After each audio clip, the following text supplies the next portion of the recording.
Okay, we will make a start. Thank you everyone for joining us today for our masterclass. Just a quick introduction. My name is Sangeeta Singh and I'm the Clinical Fellow to the Chief Pharmaceutical Officer working in NHS England Transformation Directorate. So I'll be here to chair the session today, which I'm really excited about. And I hope all of you have had a lovely Easter break as well, which has been the reason for why this session is a week later than it normally is. So today's session will consist of 3 different parts. So we will start off first with a brief update from Paul, who is the Standards Implementation Engagement Lead, about some changes made in the UK medicines terminology. And then we will be followed by the second session, which is a sequence to our previous session, which covered the COVID collection of EPMA data. So today we will be looking at sharing medicines data classed as legally restrictive or sensitive, and it will be presented by Stephen Marks, who's the program manager for medicines data for secondary users. And lastly, we've got a specifically requested session that will be presented by Shazad Ali, who's the clinical lead of the Introp Medicines program. And he will be guiding us about some recommendations for procuring EPR or EPMA systems for our listeners that are about to embark on that process. As always, there is a questions tab. I will request that if you have any questions for our presenters, please do type it out there. I will do my best to ask them after their presentations. And if we don't have the opportunity to ask our presenters, then we will request that this is answered and uploaded onto our MEDS optimization page as well. I will share the link of that in our chat.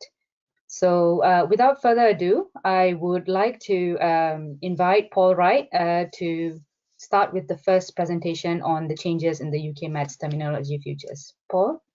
Thank you, Sangeeta. Can you hear me okay? Yes, I can. Thank you. Wonderful. Thank you for having me on today's agenda. Good afternoon, everyone. Yeah, my name is Paul Wright. A pharmacist by background and now working as a terminologist within the pharmacy terminology team in NHS England. And this is the team that manages the terminology products of both the Dictionary of Medicines and Devices, the DM&D, and also the SNOMED CTK drug extension. And I also work across the digital medicines program. I did present as well back at the March Masterclass, and at that point I gave an overview of all the enhancements that we're making to the 2 terminologies. Today I've asked to come and present to focus on 2 of those specific enhancements. One is the changes that we're making to the VMPID changes, and also the other is around the coded drug form attribute at VMP level, and just to discuss the work that we've just started on for that. Next slide, please. So we've done lots of engagement around the VMPID changes, and this is just a screenshot of the website that we've got up with information around the batches of the codes that we're going to be changing.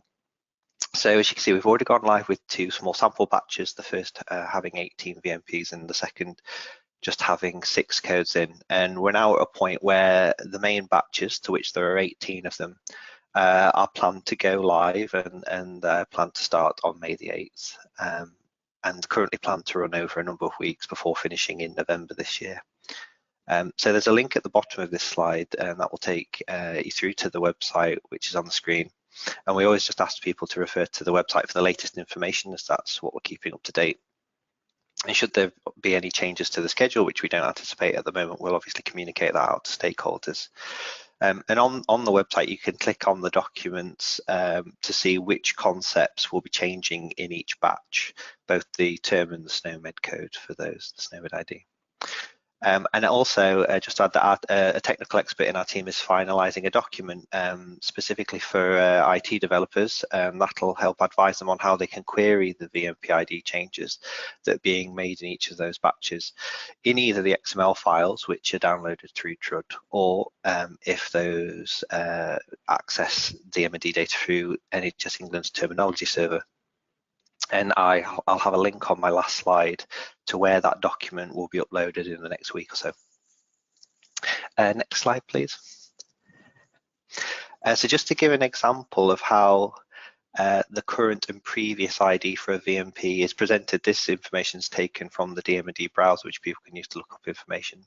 So clindamycin 1% gel is going to be one of the VMPs which will have its ID changed in the first batch, and that, as I said, is planned to go live on May the 8th. So the current ID for the VMP is what we've tagged as the VPID, and that's the code ending 004. And the current previous VMP ID, which is the VPID Prev, that's the code ending 1105. So when we update this VMP ID, we will assign a new UK namespace code, which is the longer code that you'll see on the screen, to the VPID.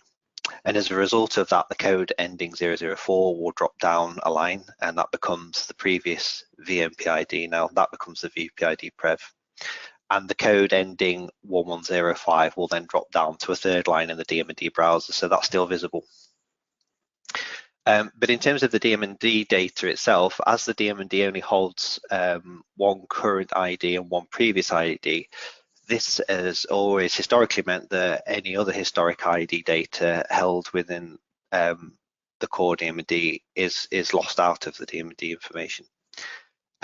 So that current previous ID, which is the code ending 1105, would normally have fallen out of the DMD data, but we now have the DMD historical code XML file. So that code ending 1105 is available through that file for anyone wanting to use it. And it's also all historical code information is now also available in the terminology server for those that query DMD data that way. So that will always be available there as well. Next slide, please. Thanks. So that was the VMP ID changes. So the second enhancement I wanted to talk around is to do with updating of a coded attribute, the attribute of drug form within the within the VMP level of DMD.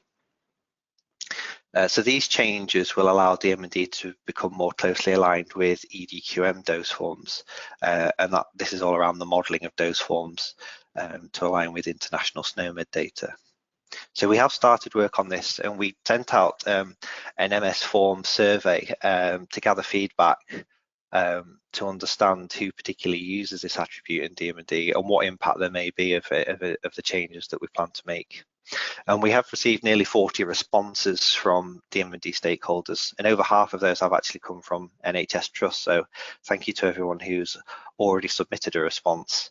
And the link to the forms is actually at the bottom of this slide, and we're still asking for those people to respond to this, whether you do use it or don't use it. It's also good to know if you don't use it as well.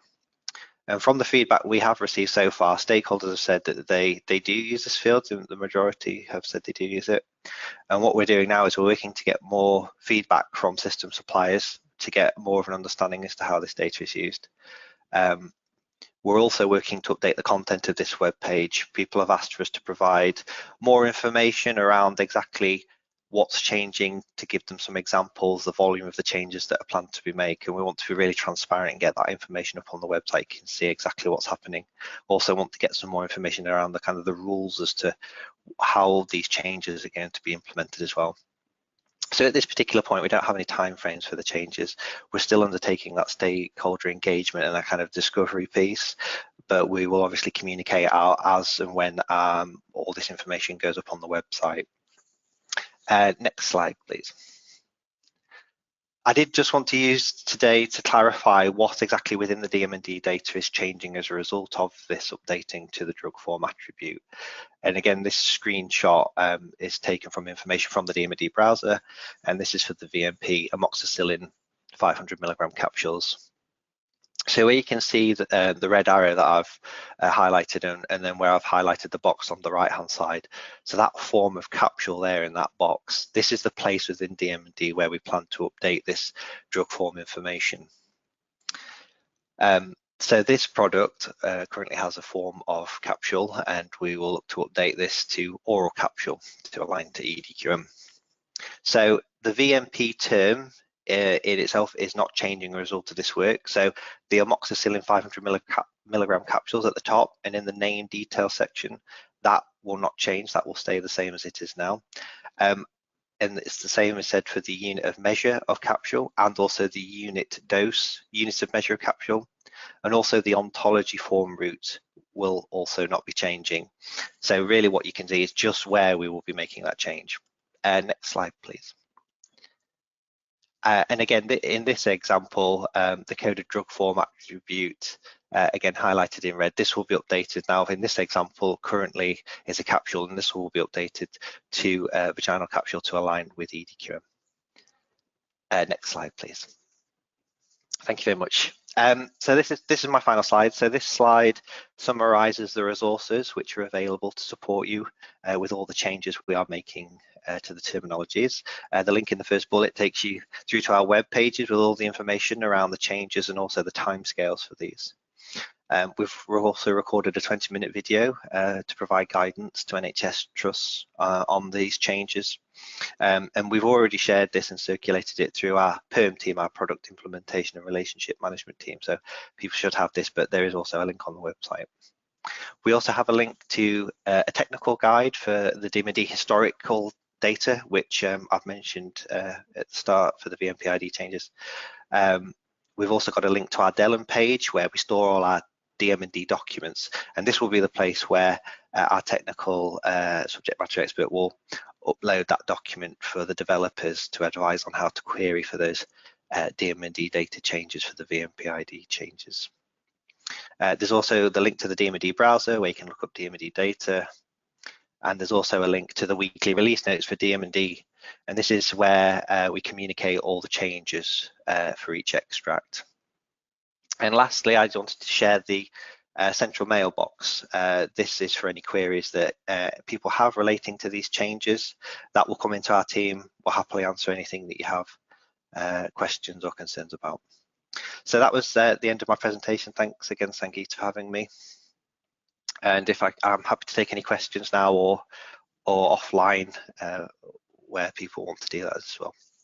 Thank you very much, Paul. That was really helpful.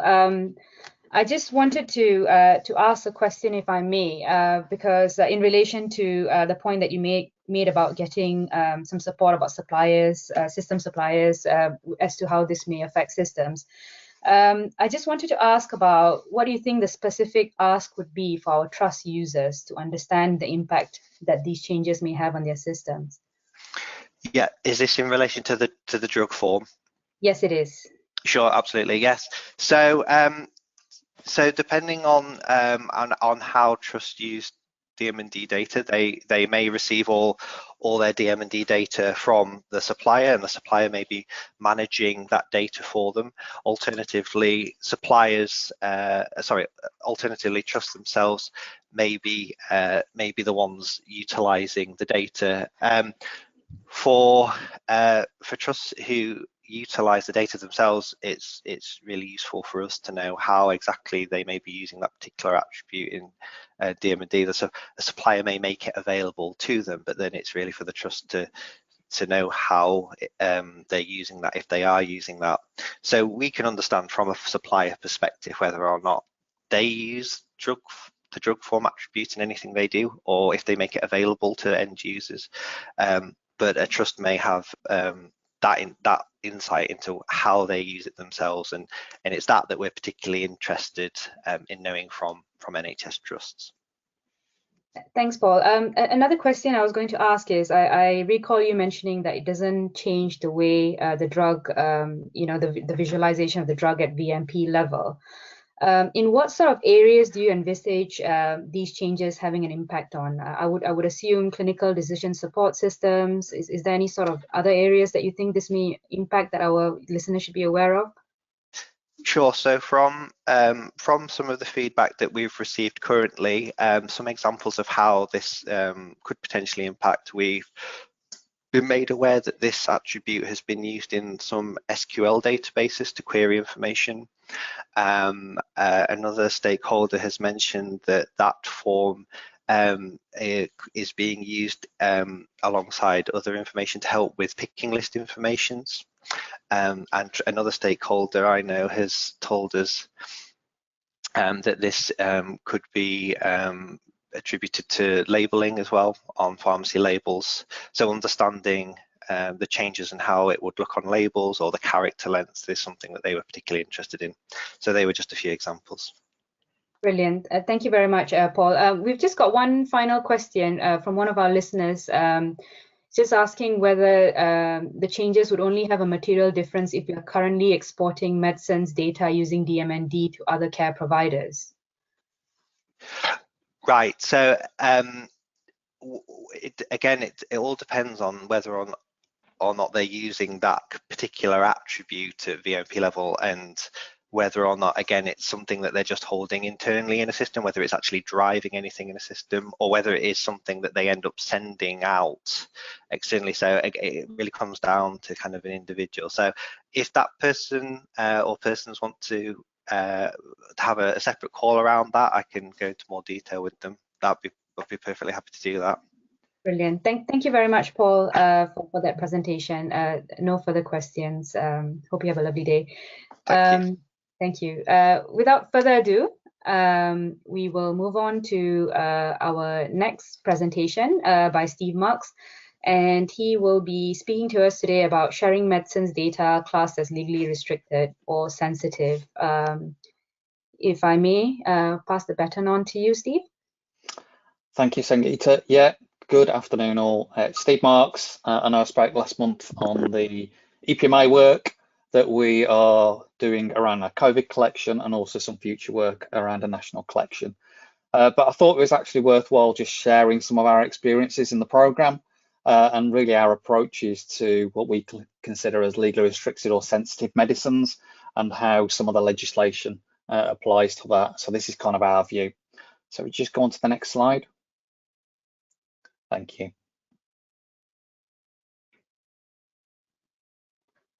On the next.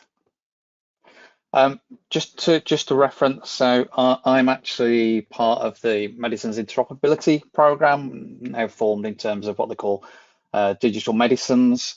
Been with the programme for about 6 years, and we've been involved in a number of collections. It's fair to say I'm not a pharmacist outright. I'm not an IG expert either, but I am an expert in collecting data. And have been involved in what was NHS Digital and now NHS England as we've merged in that programme. And really we've been focusing on 3 different types of collections, and it's all about medicines data for secondary uses. So what we tend to do is collect the data, and then we have a process to enable that to be shared amongst ALBs and other researchers if they've got the appropriate legal basis to have that data. And we've worked on 3 collections, predominantly primary care dispensing data, which is community pharmacy, and that we started in the summer of 2020. I've talked about last month around our EPMA secondary care data for COVID from care flow management systems, which was in December 20, and our current proposed work to collect all EPMA data from trusts, their main EPMA system. And so what we've got is when we land the data from trusts, so that we're very careful about when we disseminate the data, we treat the data and look to see whether there's any medicines which imply from the specific legislation, whether they're protected or legally restricted. And then what we do is remove the PID. So we'd remove the patient identifiers, date of birth, gender. We remove that data so that when we share that data, you cannot re-identify those, and therefore you're on the right side of the law. Do you want to just go on to the next slide? I'm just going to go into a little bit of the legislation now and the directions that apply. The directions are very much around personal data, so it's sharing patient information, but it is, all the legislation's really focused on really about conditions, procedures and treatments. Doesn't cover medicines in particular, so there is no standard national policy around medicines. It's all about conditions, procedures and treatments, and therefore it's the inference. It's about inferring from those legislation that you can therefore identify or disclose information around an individual. And those focus predominantly on 3 areas, and I'm going to cover each one as a separate slide, which is gender recognition, fertility and STDs. It's worth noting that it's always the responsibility of the sending organisation who are providing that data. And one recommendation I would put forward is always check with your local governance team that you're kind of on the right side of the law in terms of when you're sharing personal information and medicines, that therefore you're on the right side. As I say, legislation is always about specific conditions, so it's trying to interpret that from a medicines perspective. And there are specific licensed medicines, and I'll come on to those, which are for those conditions, and therefore that's where you need to be careful about what you share. Just go on to the next slide. So the first area I'm going to cover, which is gender recognition, and I thought it'd be helpful with these slides to just refer to the legislation. So it is the Gender Recognition Act 2014, only applies to certain areas, and it's all about disclosing information about those individuals. Therefore, you can identify the gender recognition. In the legislation, it refers to that they've had to have applied for a gender recognition certificate. It's quite explicit.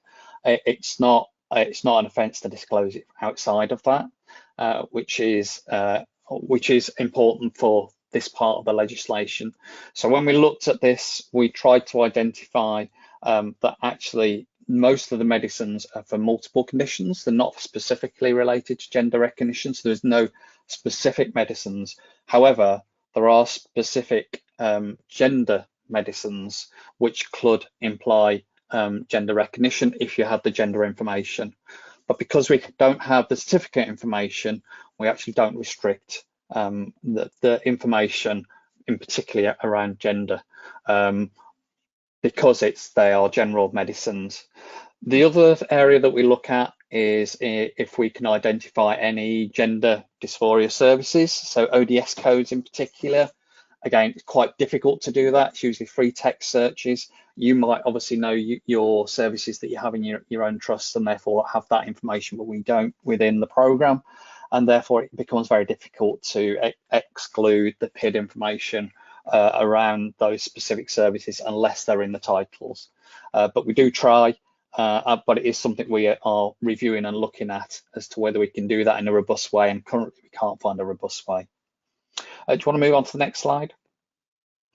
The second area I'm going to look at is fertility, and this is around the Human Fertility and Embryology or HEFA register. And within there are, again, specific conditions identified, particularly with assisted fertility, IVF. And again, within there, it talks about you can't disclose information about the persons that are going through those assisted fertility. Again, it doesn't refer to specific medicines, just talks about sharing information from a personal level of those individuals that are having that treatment.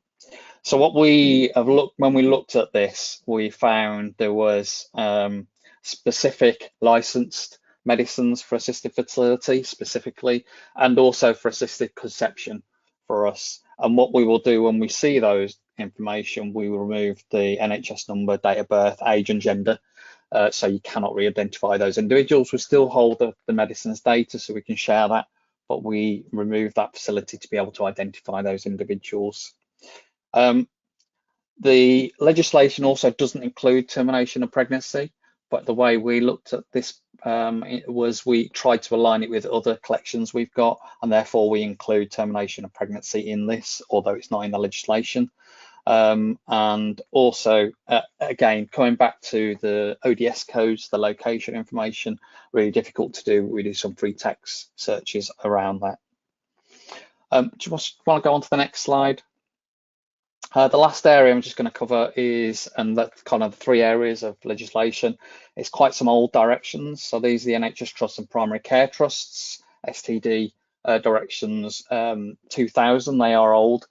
They have been talked about being revoked, but they're currently still in existence. I suspect it won't apply to a lot of you because it doesn't cover foundation trusts. It covers the NHS trusts, and it covers the primary care trusts, which no longer exists. So it does need updating or it needs revoking. And again, covers a similar thing in its persons examined or treated for these kind of diseases. You're not allowed to share that kind of information. So similar.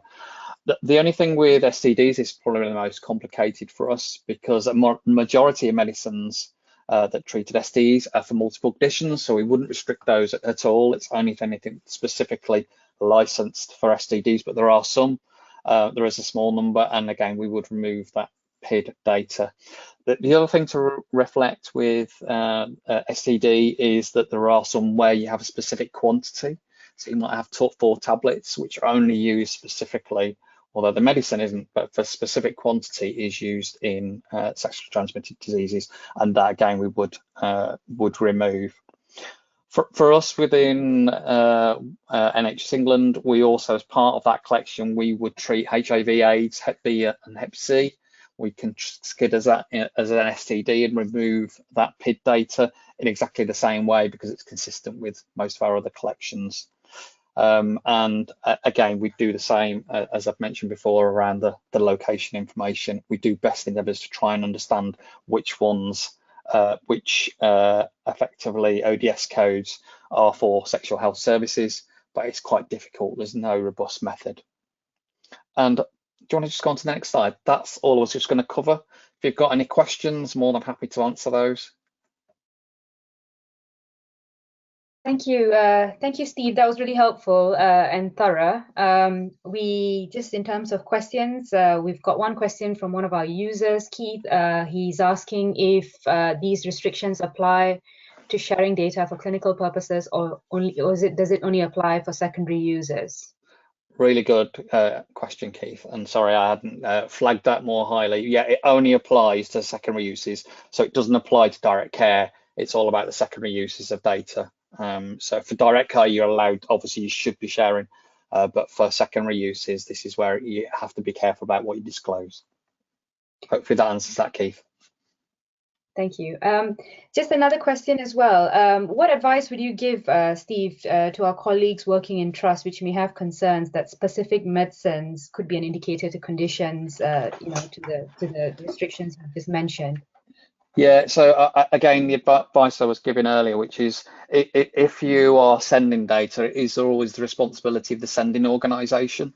If you are sending data, I would check with your IG teams to make sure you're on the right side of the law. If it's patient level, if it's not patient level and you can't re-identify the data, therefore you're kind of safe, because you can't identify the individuals off the data, but it's where you're only containing or including PID information or personal information, so NHS number, date of birth, that kind of information, where you could re-identify that patient and then you could be disclosing something you shouldn't.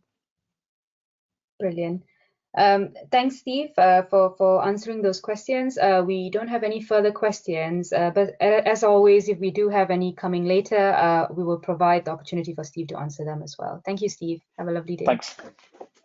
Okay. So without further ado, we will move to the last presentation by Shazad Ali. So he will be covering the recommendations for procuring an EPR or EPMA system. So Shazad, if you may take the baton. Thank you. We can't hear you, Shazad. We might just need to do a sound test.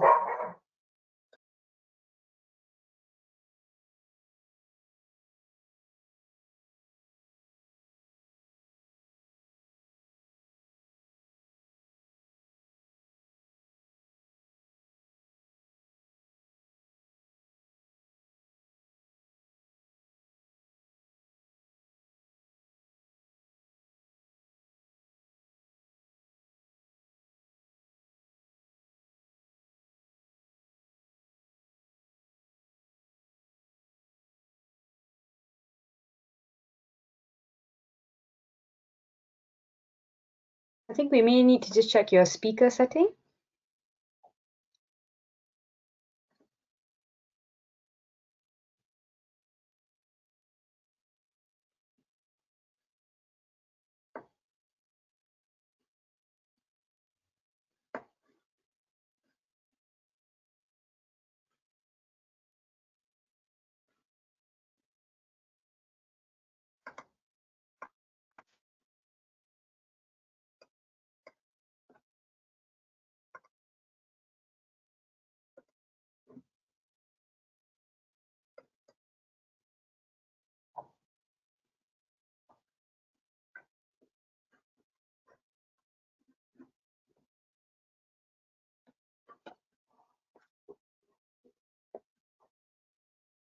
hear me? Yes, I can hear you now, Shazad. Thank you. No worries. Sorry about that. There is a bit of an echo. Turn one of your sounds off. Yeah.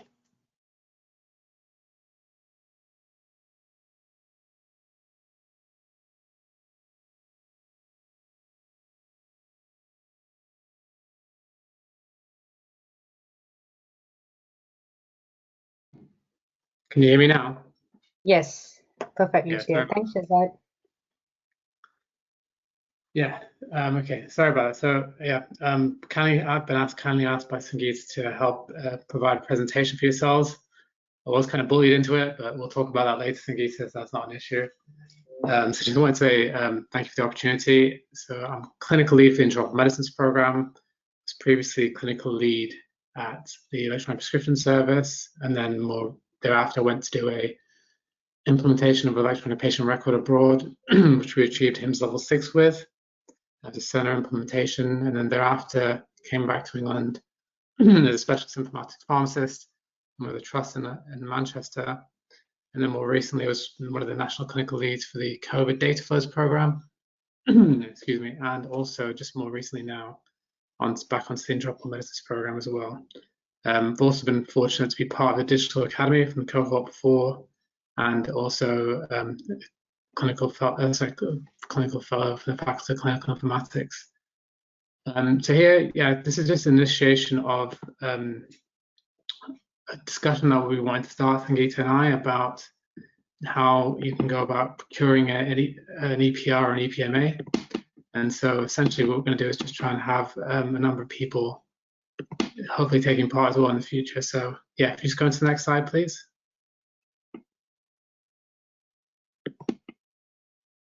Thank you.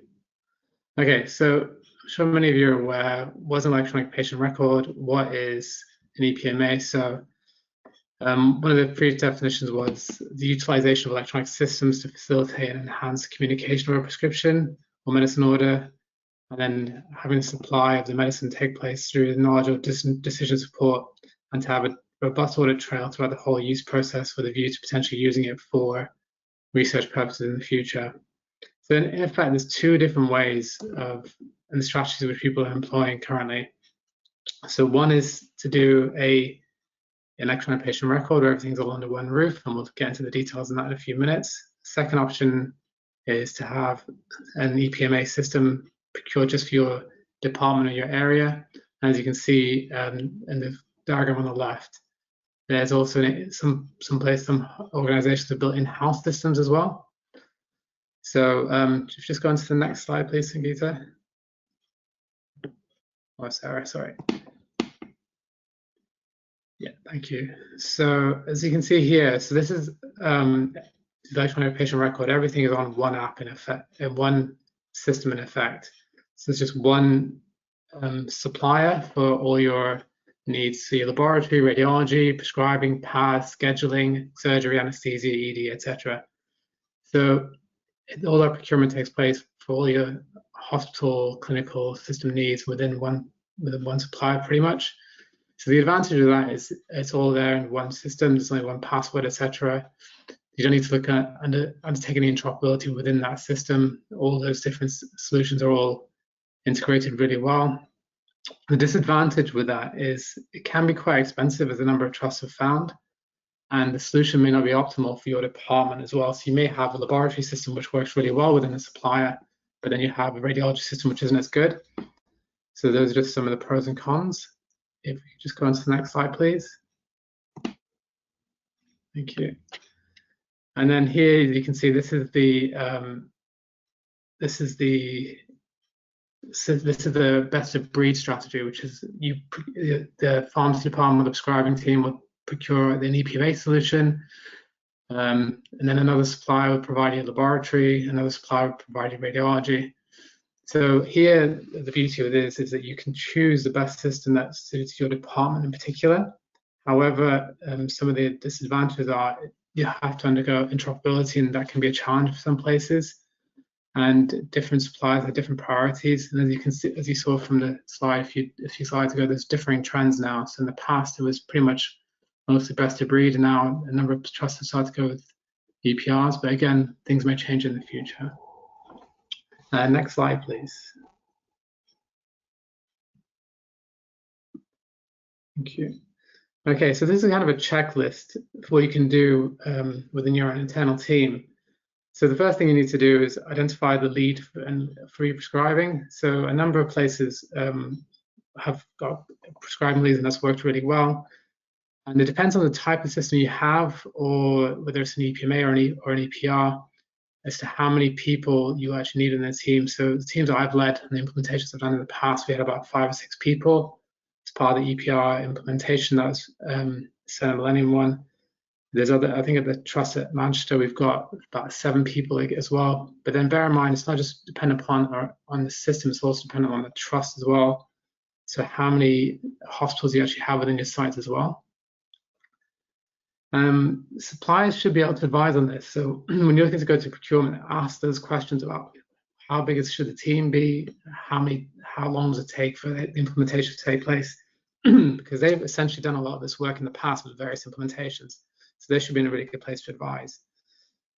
And then also you need to identify different clinical leads from the different areas as well. So whether it's ED, whether it's critical care, whether it's pediatrics and neonates, etc., you need to be able to discuss that and make sure you have clinical champions, those digital champions from those areas, who will be able to provide input to what the requirements are.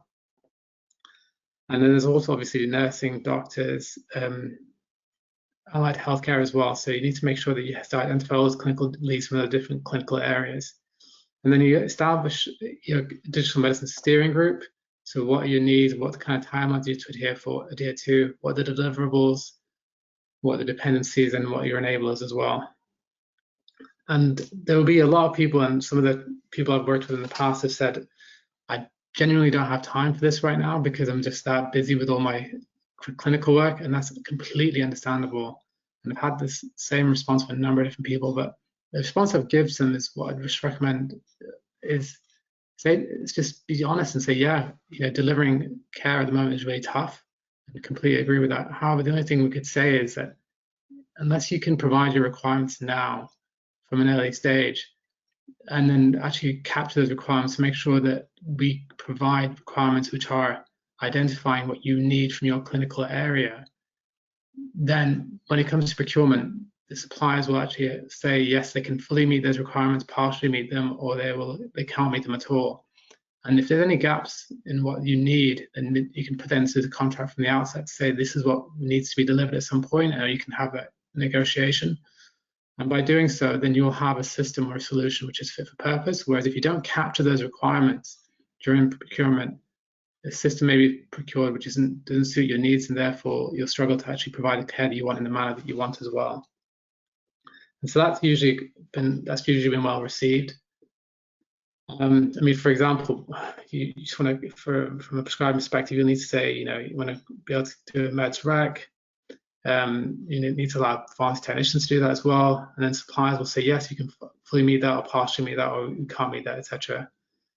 For example, one of the things we put down was about being able to link to summary care records. Some suppliers said, yes, they could do that. And other suppliers said they couldn't do that. And at the moment, there are links to summary care records, but then when we've delved further and asked them about integration to summary care records, some people say, oh, yes, we can do that, and we can even bring the codes down, but the codes aren't actually there at the moment in the summary care record for D&D. So those are some of the questions if you ask, you can kind of understand with the responses who you want to kind of go with and who's going to give you the information that you need because they're fully aware of it. And then you also need to create governance steering groups as well from different areas to make sure they identify their requirements as well. And then lastly, you need to have links with the medicines management team to ensure that you're feeding this information on your progress as well to them, and then also patient safety teams. And I guess the key thing here to emphasize is the greater you put in from the outset, the more reward you reap afterwards when it comes to that procurement. Next slide, please. Thanks. So again, just carrying on the theme from the internal teams, what you can do as well is you can start to look at your policies, which needs to be updated, because ask anyone who's carried out an implementation, they will all say to you that there's hardly any time. You might have a year, you might have 18 months, but again, that time just rapidly disappears. So all that work that you can get done beforehand prior to that start of that implementation is beneficial. So identifying the policies, for example, like medicines administration, patient safety, prescribing, etc., those will need to change from a digital perspective. So start to have a look at which policies may need to change, and again, speak to suppliers, again, speak to other sites, other hospitals, other leads who've done that as well. And then workflows as well. That's just key to this as well. For if you just go into the next slide. Thank you. So this is an example of a workflow that we did for one of the other hospitals I worked at. So you can see there's different swim lanes, there's different priorities as well, and different actors involved. So workflows are the key to building your electronic patient record, or EPMA. This is a complex transformation program that you're undertaking. It's not just a change program. You're not just going from prescribing on paper to digital. You need to agree the process by which things are going to be done in the future. And some trusts, for example, will have currently who haven't got an electronic system will have pharmacists on paper who may, by their own volition decide that they're going to write an inhaler up for a patient, which because they haven't got a doctor around. That, again, if not prescribers, they shouldn't be doing that, but this will really restrict them. So you need to make sure that those kind of things, like those kind of practices, they're recognized, but then from a going forward perspective, that you've had those conversations to agree a way forward as well. So one of the suppliers I spoke to in the past had said, actually, there's no need to actually look at what the current state workflows are and what it's just a future state. Actually, if you speak to and capture those current state workflows now and have those conversations, all those clinical leads in the different areas, then that shows that you're engaging with them. You're actually looking to understand how they carry out their clinical care. And that speaks volumes to them about whether or not you're going to listen to them or whether or not you're just going to kind of dictate things to them. And when they see their current workflows up on a screen, then it resonates with them because they know that's how they've carried out their care. And as a result, they'll actually have a greater affinity for you and the work that you're looking to do. And this is something that, again, when we've had conversations, excuse me, with other trusts, they've always echoed those points as well. And then again, I can't emphasize it just enough, to have those workflows in place is key because, for example, you might have different functionalities that you want to have.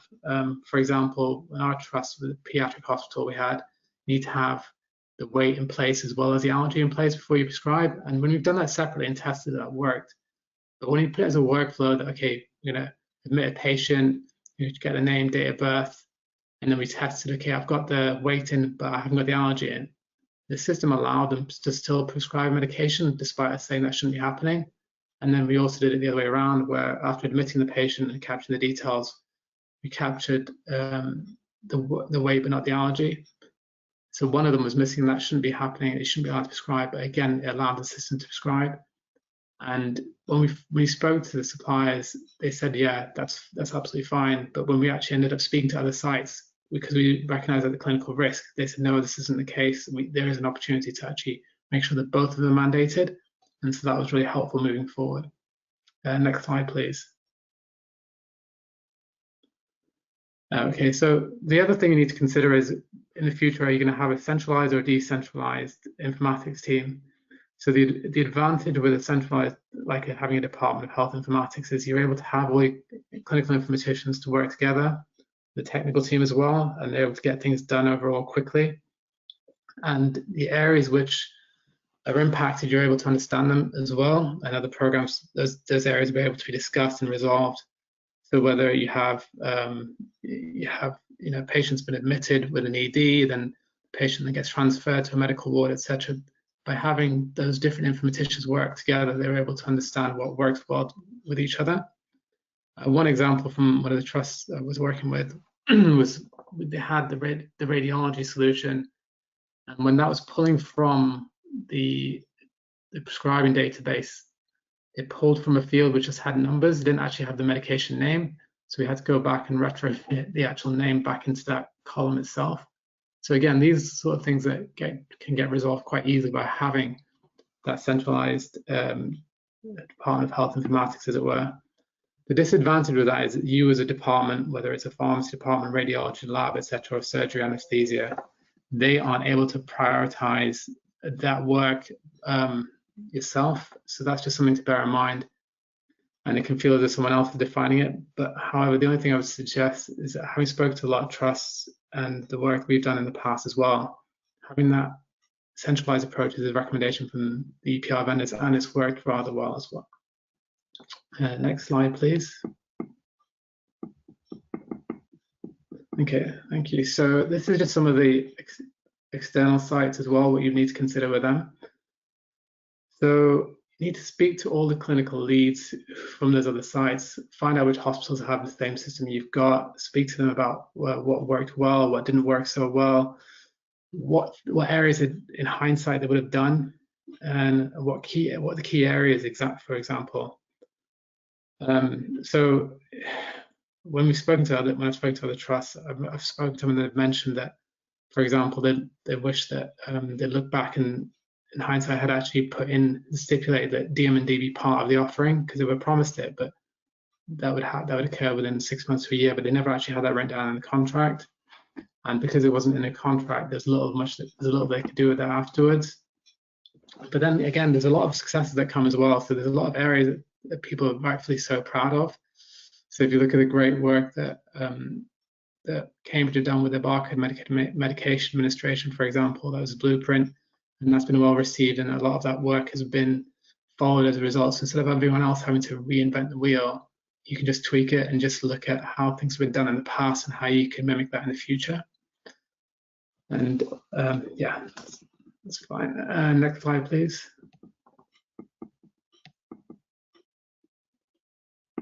Okay.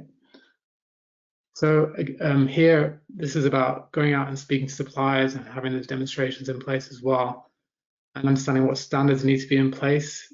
So having spoken to a number of suppliers in the past, they've said that they could do certain things, and so one of the examples we had was, oh, we asked the question, could you carry out neonatal infusions with weight-based infusions as well?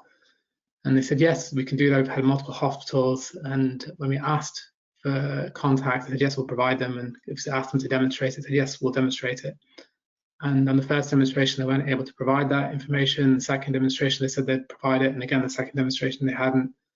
And after the third time, it transpired that actually they hadn't implemented it in neonatal hospitals, and they hadn't actually got that level of functionality.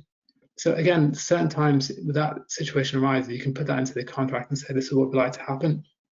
And if there's an agreement that can happen, then great. If there's not, because they said they can't provide it, then you can still go with them, because it may still fulfill the needs of your department or your organization. But again, it's just useful to have that information up front. And the other thing that I'd recommend is that you provide the suppliers a list of some of the complex infusions that you might want to have. So, for example, within our critical care department, we'd actually ask, if they can build an aminophylline loading dose or a maintenance dose like 0.5 milligram per kilogram per hour. Have an order set in place for 500 milligram and 500 mils, for example, and then be able to adjust the rates for 15 to 40 mil per hour. And then when that was done, and they could actually see during the demonstration, the clinicians can see that from that the medications they use typically have been built, and that gives them that confidence that actually the system is going to be useful for them, because if they haven't seen it, sometimes it's hard to connect.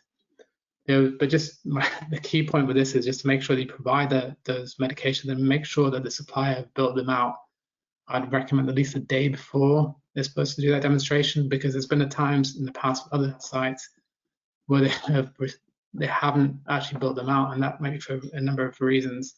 So again, just make sure you have seen that build in the first instance when you provided it before you have a demonstration. Okay, next slide, please. Oh, sorry, just go back to the one before, I beg your pardon.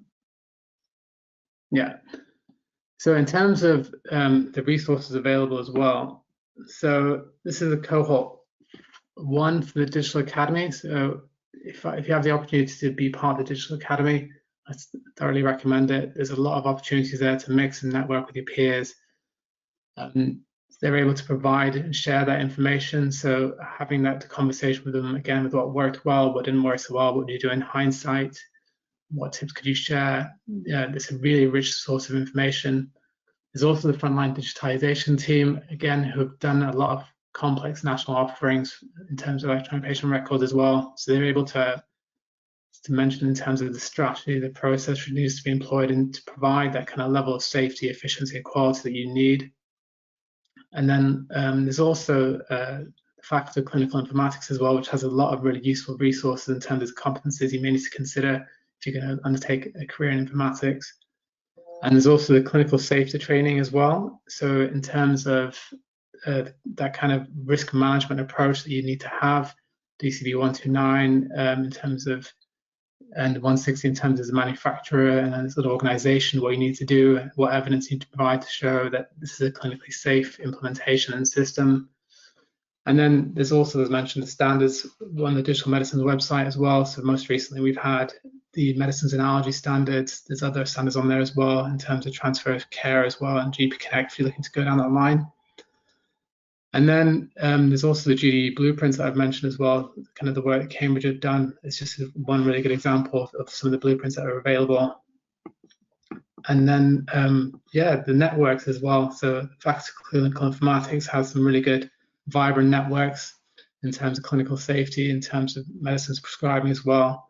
So that's really, really useful, and definitely recommend engaging with them if you haven't done already.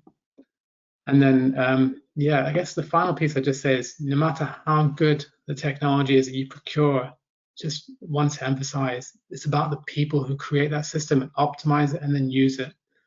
You need to create the correct culture from the outset, and you'll have debates, and allow that challenge to take place as to, what requirements you need to have, and then when you go into implementation, how are you going to set the system up? You will have those challenges, but allow that to take place, allow that conversation to take place, but then just agree and have that process in place to have that mechanism that will sign this off, and then we'll see how that works. And then that way you can move forward, and then you can build and optimize the system, and then that will enable you in terms of helping the staff to provide the optimal care for patients. And from that, hopefully from that day onwards, there'll be improvements thereafter as well in the future. Next slide, please.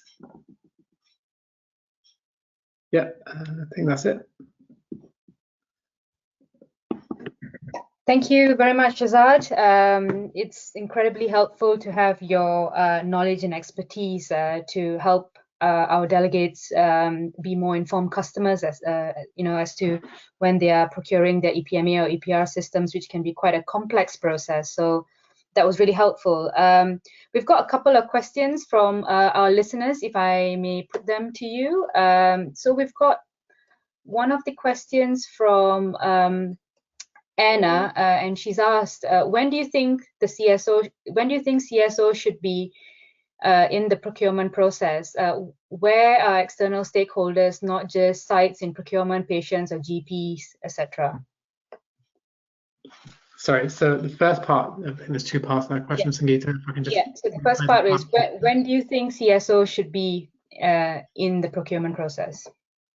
I think from the outset. So you need to have a clinical safety officer in place. You need to understand, what kind of mechanisms need to be there, what kind of risks may arise, what mitigations you're going to have as well. So in terms of like business continuity, what opportunities does that supplier have? Do you go back onto paper? Do you go back onto a clinical standalone system? So those are just some of the questions you may need to have in terms of, being able to access external systems as well through yours. Do you have to have different passwords? Again, there's other risks that are involved. So I think having a clinical safety officer in place at the beginning of procurement, if they're not already in place, then assign a clinical safety officer who can undertake that training so that they are able to, whilst carrying out the procurement process, take that training and then be up to speed as soon as possible, because it provides some really rich information as to some of the risks which may arise and how to mitigate or resolve them, and also help to build that clinical safety case as well. And furthermore, you can ask the suppliers as well in terms of the clinical safety case that they have for that system as well. So I'll give you an indication of some of the things you, as an organization, may need to consider in terms of the hazard risks as well. And sorry, the second part of the question. The second part of the question is not very clear to me, so I'll allow Anna just to retype that. But in the meantime, there was another question. So it was more around the false expectation that we may sometimes have that one system will be able to cover all our digital needs. Do we have any sort of evidence as to that has compared systems of best of breed compared to just one EPR system? And what are your thoughts on this? Yeah, it's a good question. So there's not going to be a system which has a silver bullet. And I think it depends on you as an organization and again, this boils back down to my earlier point about the people involved. So if you look at the Gartner review the Leapfrog study in the past of the systems that are utilized in the States, so they have the likes of Epic, Cerner, Allscripts, McKesson, etc. And they've found that despite the systems that they've been procured, there's huge variation in terms of levels of optimization. And there's also the ePraise survey that was carried out within England as well, which is something similar, which looks at different levels of clinical safety from medicine standpoint as well. And again, there's different varying levels of optimization. So to answer the question, there is no silver bullet, but you as an organization, and if you have the right culture, the right people, the right resources, you can optimize your system. And so that's why in the past, best of breed was kind of the way people wanted to go, because they wanted to, as a department level, you procure their own systems and then have the interoperability occur afterwards. There are a number of sites now which are doing EPRs, and again, things may change in the future. But my emphasis would be to look at what you can afford and define your requirements from the outset. And in that way, you can look to see, depending on the resource you have available, what fits your requirements. And then that for you as an organization will be the best place to pick which solution works well for you. Brilliant. Thank you very much, Shazad. So I will summarize due to time purposes. But one of the things that I think you were very keen to highlight was the support network that you can get from peers in other trusts that have gone through this procurement process, because their feedback and experience will be really helpful for our delegates. So in anticipation of this, Shazad and I have created a community of practice forum post, which we hope that you will participate in. And this will just have a few pieces of information that we request from those of you that have gone through this procurement process, if you are happy to share it. We have requested for your name, the systems that you've used, how long the procurement process was, how many people have been involved, some things that have gone well, areas for improvement, and any advice that you would give. So I will share that link of that in the chat, and I hope that you'll be able to participate because the information will be really helpful for the rest of our listeners that are about to go through this process. So thank you very much, Shazad, for that. And in summary, I just want to say thank you to all three of our presenters today. Today we had an update from the UK Meds Terminologies team about some VMP code changes and drug form changes and how it may affect our EPMA or EPR systems. After that, we had some food for thought from Steve about sharing medicines data class as legally restrictive. And finally, we had some guidance and recommendations from Shazad on the procurement of EPR or EPMA process, which can be a rather complex process. As stated, we will put a post in the community of practice for the MEDS optimization page. You are also encouraged to take part and post to get the support from our peers to ensure the richness of the data is always shared. Thank you very much. And just to say that our next masterclass will be on the 17th of May between 1 to 2 p.m. And it is a masterclass that we'll be collaborating with the MSOs for. So it is one that we anticipate will have high attendance and you will find really interesting. Thanks again for your support, and I wish you all a good day.